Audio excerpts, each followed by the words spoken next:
G'day guys, welcome back. Early morning snapping mission. We're heading out to Port Nelson, the biggest commercial fishing port in New Zealand, and we're going to try and get in some early morning snapper. I'm pretty excited. This is the first real attempt at a good snapper this season, and Tasman Bay this time of year can really fish well, so pretty excited for this one. We'll see you out in the water. Let's get into it.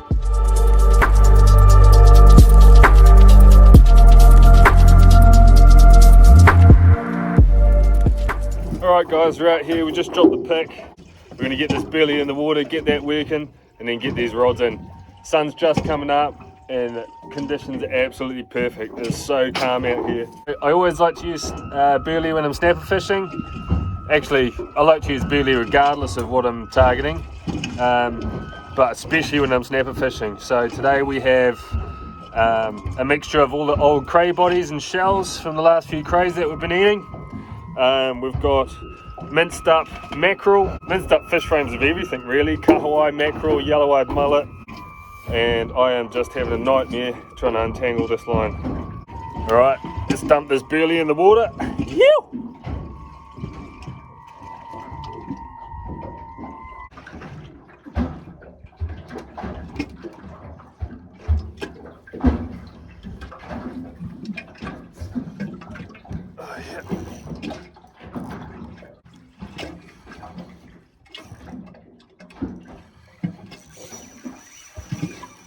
Oh, might be a snapper. So I recently bought some new reels. I went with Daiwa and I went with Chaiwa, a cheap Chinese Daiwa ripoff. It was the closest I could find to a direct imitation, slightly smaller, but the idea was to give it a test and to see which one lasts, see if what you're paying for is worth it. And this is the Chaiwa, which I've actually used a few times, and I've been pretty impressed with it so far. It feels really good off the bat. It's really smooth. My only query is that the quality isn't going to be there and it's not going to last that long. So I guess over the next few episodes I'll be able to let you guys know. Oh yeah, this is a good fish, man. Yeah, over the next few episodes I'll be able to let you guys know how it went. And I'll make sure to update you guys if and when it fails. But so far, really impressed with it.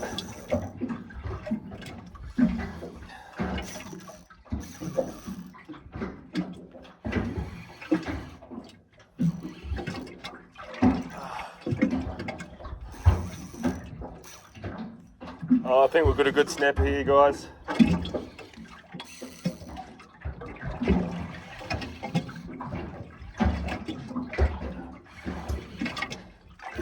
Yeah, we got a good snapper. We got a good snapper. Oh! Oh yes.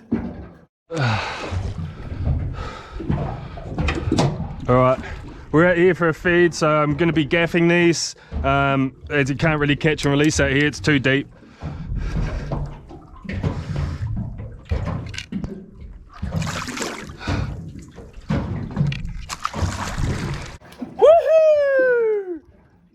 Decent snapper of the season, and it took literally 5 minutes.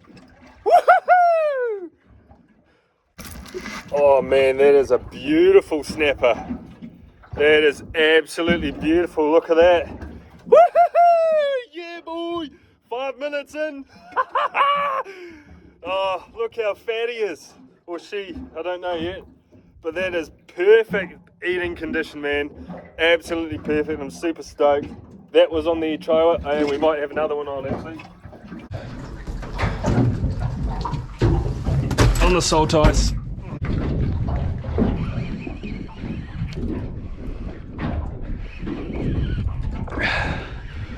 Alright, so that first one was on the Chaiwa, the Chinese Daiwa, the imitation, and went really well. Can't fault it. It is a smaller reel, so this is probably the max at what it's supposed to be doing, but really smooth, and I'm really comfortable. It's got a great handle on it. I'm actually really impressed.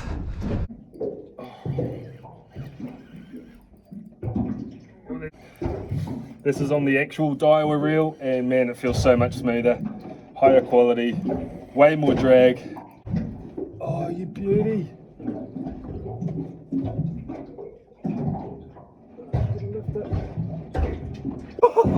Oh, that's almost as big, if not bigger than the other one. Look at that for a fish. Look at that for a fish. Look how pale he is. Or she. Wow, that's a pale fish, man. She's been living out in the sand. That is beautiful. Man, it's so quiet out here. It is so quiet out here.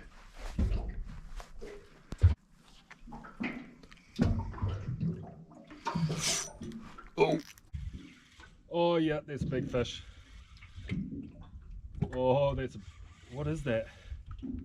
Oh, that is big fish. Oh.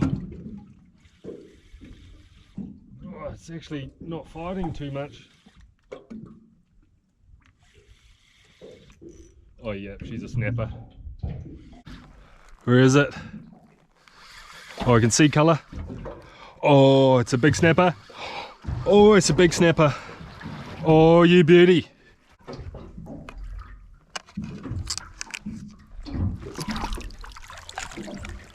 Oh yeah. Oh shit. Oh yes.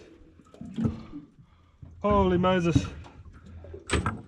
Oh, that's a big fish. Oh man, that is a big fish. Oh yes. Woo. Oh, he's bleeding pretty bad. This one's a keeper. Yes.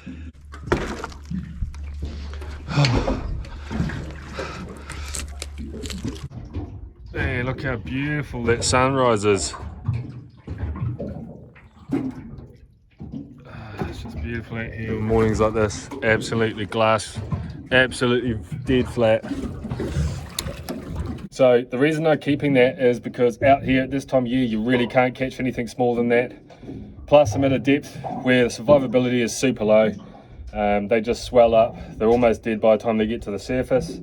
So the best thing you do out here is just limit your catch. So once I've got enough to fill our fridge and feed next door, we're going to call it and we're going to head home.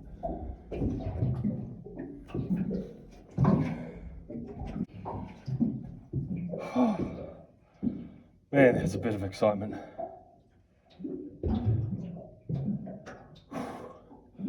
That's been a full-on 5 minutes, man. All those fish just came in 5 minutes. And I think I'm getting bites again. Oh, yep. Oh, yep. I actually just went down to one rod because I couldn't keep up. I was getting spiny dogs and snapper. So I just went down to the one rod. And man, it's performing. I have to say, I'm way more impressed with this than I am the Chinese one. Chinese one feels good, it'd be good for little fish, but on the big snapper, this Daiwa Laguna really comes into its own, and you can see why you pay the money for what you do. Oh, you beauty. Oh, you beauty, it's another fish. Oh, it's another snapper. Oh, it's just hooked in the corner of the mouth. See if I can get him in.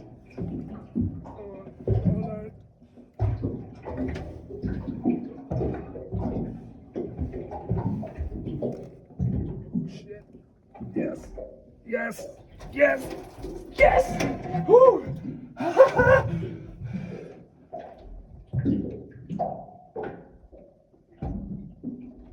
Oh man. Let me get this hook out. Where's the pliers? Where's the pliers? Where's the pliers? Where's the pliers? We are done for the morning now. What a day it's been, man. This has been awesome. We've got 3 or 4 of these. We're going to feed our family, our friends, our neighbours. Whack the fillets off, smoke the frames, smoke the heads. Nothing of this is going to waste. And man, what a snapper session it's been. That's all happened in 15 minutes. Woo! You!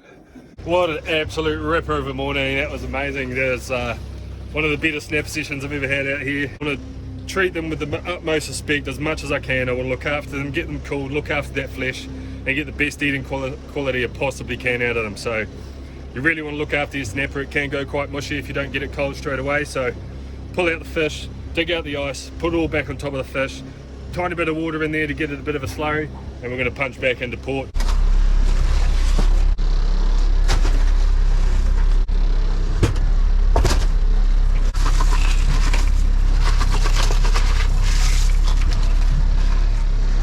You beauty.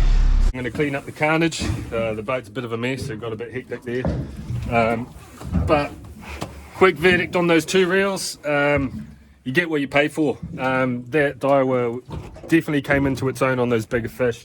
You could feel the drag, you could feel the quality, didn't struggle at all. Whereas that other little one, on some of the bigger fish, when I gave it heaps, it sort of reverse spooled. I'm not sure what happened. Hopefully I caught it on camera. I'll point it out to you guys. Great for little fish, would be great for kids. And if you just want to spend 30 bucks, then why not?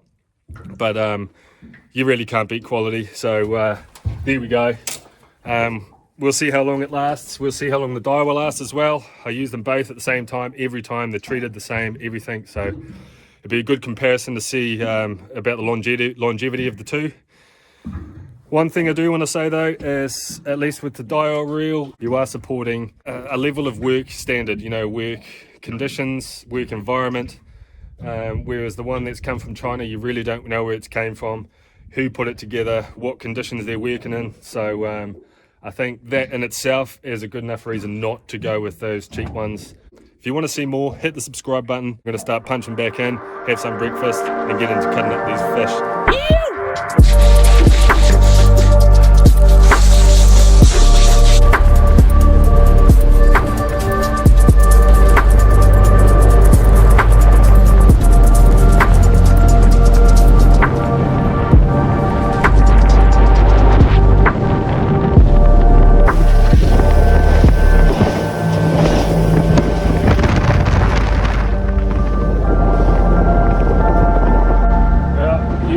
Beauty. It is 7:30 a.m. and I'm back in harbour, back in port. So that was a successful morning. I was up at 3 o'clock this morning, had a coffee, had a quick feed, didn't actually get on the water till about 5 a.m. so really an hour and a half, 2 hours fishing.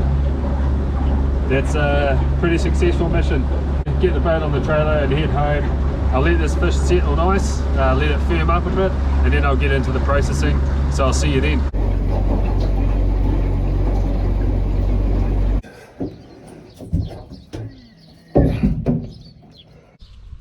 Alright guys, cleaned the boat, we're back at my place. We're going to get into this. I weighed the biggest couple snapper. The biggest went 15 pounds I think it was, and the others are all around 13, 12, 14. So they're all around that 5-6 kilo mark. So probably all the same year class. We'll get into the cutting up and I'll talk you through what I'm going to do as we go.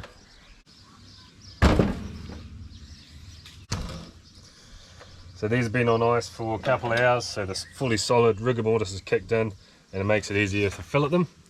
As I was saying before, we're not going to waste a single bit of these fish. It's not often I go out and catch fish like this, but this time of year you can't really catch anything smaller, and they don't do that well being released. To be honest, I'm not much of a catch and release kind of person. If I've got enough fish, I'll stop fishing. Releasing fish after they've been caught, it's a pretty controversial subject, but they don't do well. They really survive. You put them through a lot of stress, you stunt their growth, you make them vulnerable to predators. So if I've got enough fish, I'll stop fishing. We're going to go through, whack all the fillets off and prepare them, portion them up for the fridge and freezer. We'll dish out some of the family and friends, feed them as well. We're going to smoke the heads and frames. We are going to remove the roe out of the females and smoke that and make a pate out of that. And also I am going to mount the jawbone out of the biggest fish, and also remove the ear bones, the otoliths. Now I'll show you how to do that, but the reason you do that is because you can tell how old the fish is by counting the rings within the ear bone, the otolith, just like you do counting the rings on a tree to age a tree. So it's a bit more complex than that. Sometimes you've got to bake them, set them in resin and cut them, thin section them, but with snapper they're pretty easy fish to age. So I'll do that. I'll mount the jawbone and I'll mount the otoliths with a label saying how old the fish was, where it was caught, how long it was, and what it weighed. So it's a good way of preserving the trophy without paying hundreds of dollars for taxidermy or wasting a lot of the meat. So we are going to use every last bit of this fish, the fillets, the frame, the jawbone, the ear bones, the heads, and nothing is going to be wasted. And these are in perfect eating condition because they've just been feeding up ready for spawn. Right, mammoth effort, but that's all the fish, fillets, vacuum packed. We've got 4 families on the list that's going to feed, and it's also going to give us enough for supplies for the next few weeks. Got the dried bones ready to go. Shit, dropped one. And we're just going to go ahead, fit it all together, make sure it all goes as it should. And then we'll just start tacking it together with some super glue. And the end of this.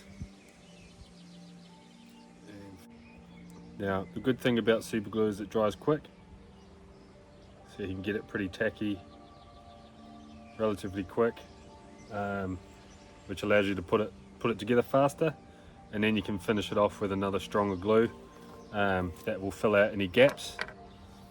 But yeah, super glue is the way to do it first off. It's the way I do it anyway. So you're just gonna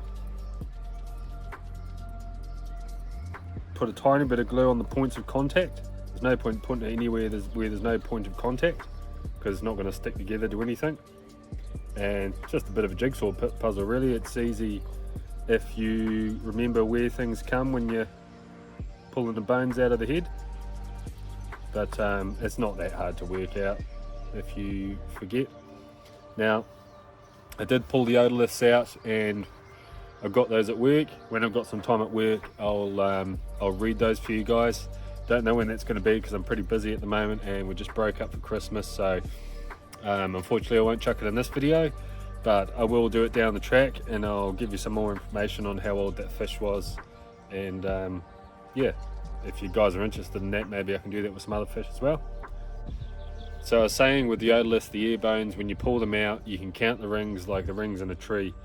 Now, this same concept applies to scales. You can do the same with fish scales, but there's a high chance that the fish, it's not the original scale of the fish. It could have been knocked off and replaced, so it's not as accurate. So one ring is a period of fast growth, and the other is a period of slow growth over winter, so it indicates a seasonal change. Fish that are highly migratory, usually pelagic fish that move with warm waters and migrate, they're harder to age because they don't have as significant of a seasonal change to track through the bone growth. Anyway, that should be tacky enough now. Yep, so I'll move on to the next bit. So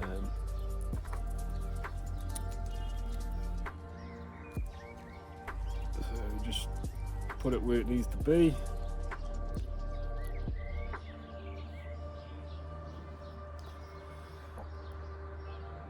Load up some glue on the points of contact.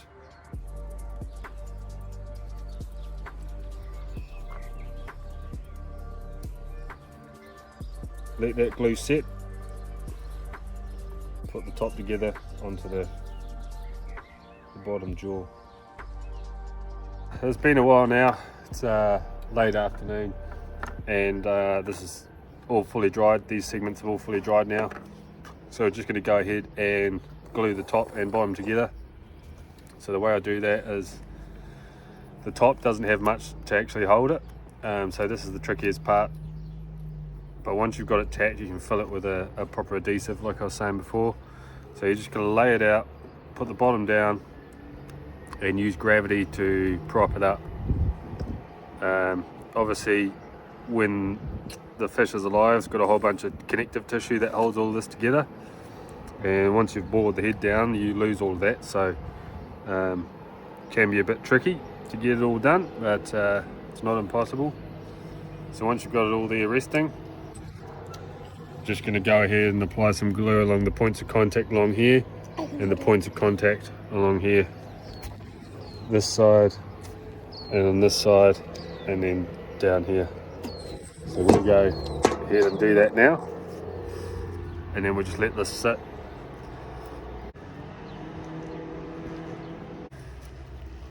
We'll let that dry. Once that's dry, we will mount it. So you can either mount it on a piece of driftwood. I've done the last few on power shells, and once you've mounted it, it actually gives it that rigidity that it needs. it's quite hard to get it strong and sturdy without having it on a backboard. So here we have the power shell that we're going to use. Just going to tack it on like so, position it how it needs to be, and go ahead and glue it all up.